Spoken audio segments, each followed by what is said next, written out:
Hello guys, it's Kyle. Welcome back to my YouTube channel. So for today's video, I will show you the beauty of Batanes.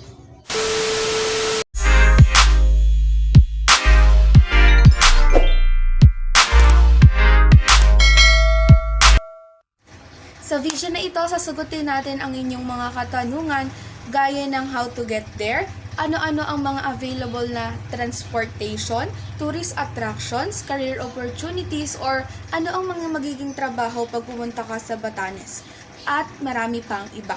Ano nga ba ang Batanes? Ang Batanes ay kilala rin sa tawag na Home of the Winds. At alam mo ba na ito ay kinukonsidera na smallest province in the Philippines with 230 kilometers of total land area. Pero ang iilan sa atin ay ito ang number 1 na gustong puntahan sa Pilipinas kahit na ito ay maliit na probinsya. Isa na ako sa mga tao na ito ang gustong puntahan. Kumbaga ay bucket list.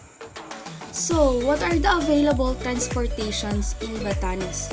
There are several transportation options in Batanes, mostly via 2 or 3-wheel vehicles such as private bikes and motorcycles for rent and tricycles. Public jeepneys are available too for town-to-town transit. But of course, how to get there, diba? So, there are 2 ways to get from Malolos to Batanes Island by bus or plane. Bus to Manila, 5 hours and 24 minutes. It ranges from 1,489 pesos to 9,632 pesos. And bus to Clark International Airport, 7 hours and 10 minutes. It ranges from 4,990 pesos to 13,380 pesos.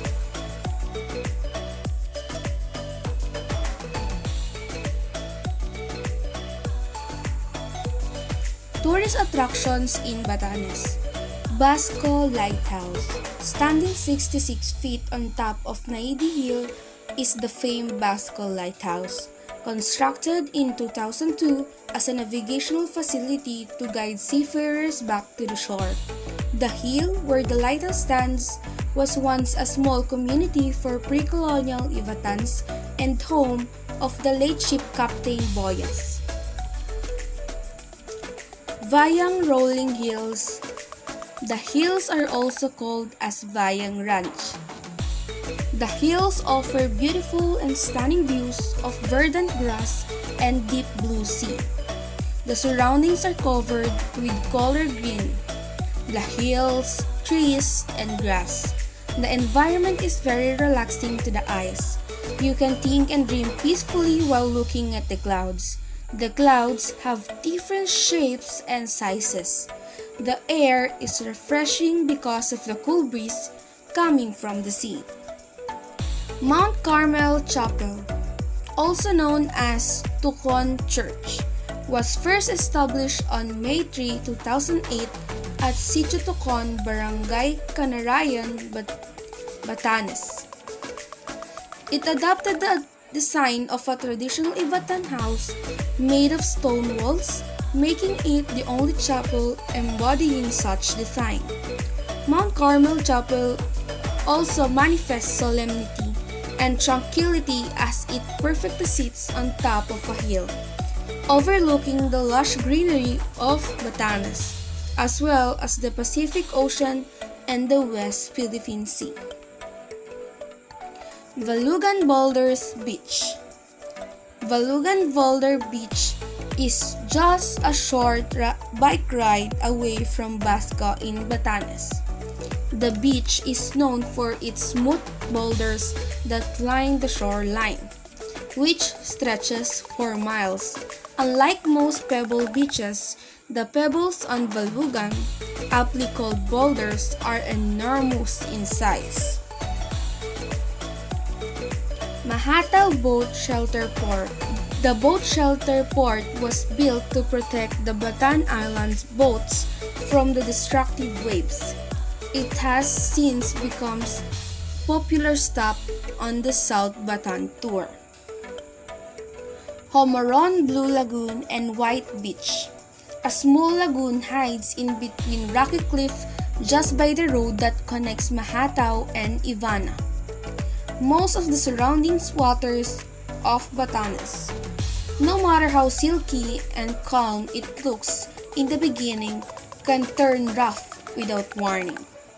This concealed lagoon provides a great alternative to those who want to swim and take a Chawa View Deck is one of the highest areas in South Batan Island in Batanes, situated on a mountainside between the towns of Basco and Mahata.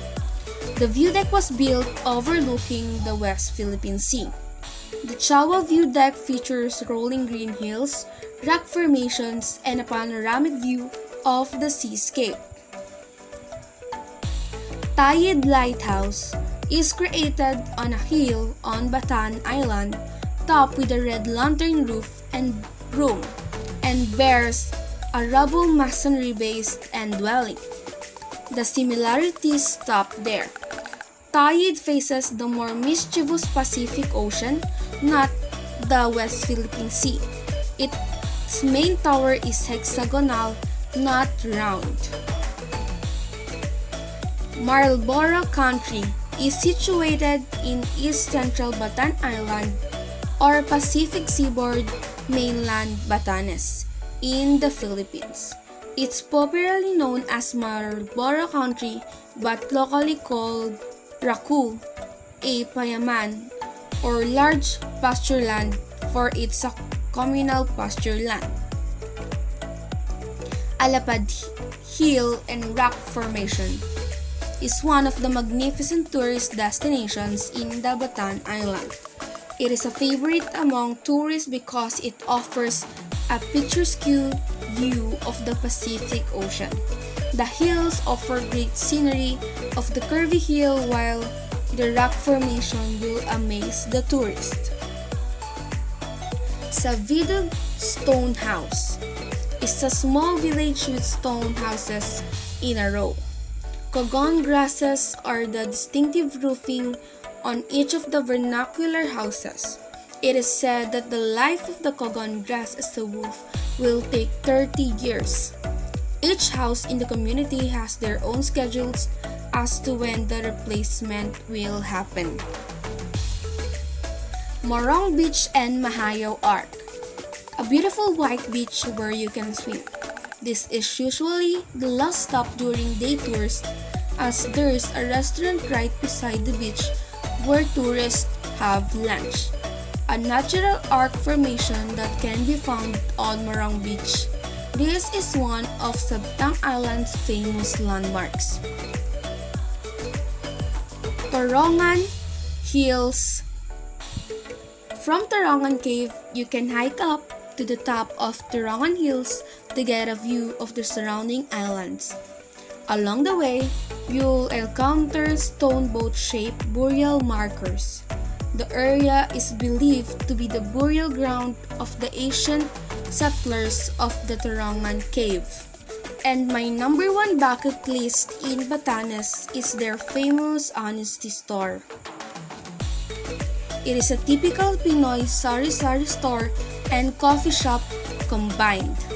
Once you enter the shop, you can sit, relax, and have some coffee. Each item has a price tag, while some item prices are listed on the wall. The majority of tourists intentionally drops excessive payment to show their support to the owner. If ever na may bala kayo pumunta sa Batanes, it is recommended na March to June kayo mag-book ng visit sa Batanes because it is the dry or summer season there. Or simply, it's the best months to visit Batanes. And if ever na you want to enjoy a cooler Batanes in terms of temperature, you can visit during the first quarter of the year.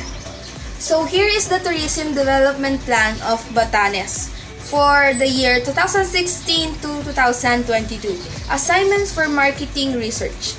The objective was to develop a marketing and branding strategy to introduce Batanes as a sought-after tourist destination while ensuring sustainable tourism practices to preserve the province's heritage and culture. So, doon naman tayo sa career opportunities na maaaring makuha sa Batanes. So, yon, the possible jobs that you can have while you are in Batanes are tourist guiding, farming, fishing, vehicle driver for tourists that will rent it, lifeguards at beaches, and many more.